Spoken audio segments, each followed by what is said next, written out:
I am on location at the Mount of Beatitudes, and it is a wonderful location. You see all the trees. There is the Sea of Galilee in the background.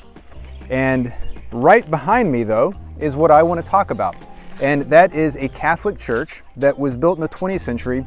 And these churches were built on places to commemorate specific biblical events. And this church, of course, is commemorating the Sermon on the Mount, which is one of the most famous teachings that Jesus gives in all of his life, one of the most famous teachings in the world. So, back to our question. This is an octagon. It's a church that has 8 different sides. Why is that? Within Christianity, it represents new creation. And let me explain.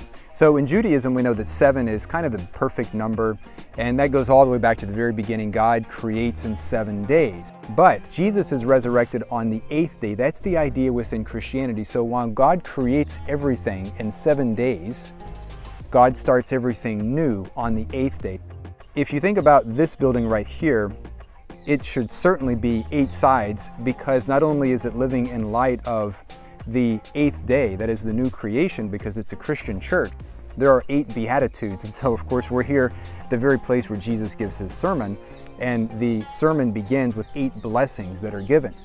But more importantly, if you think about the Sermon on the Mount, it represents the chasm between the old way and the new way. The old way of life is done, now we start something new. So Paul says in 2 Corinthians 5, right? We are new creation, we are 8th day people.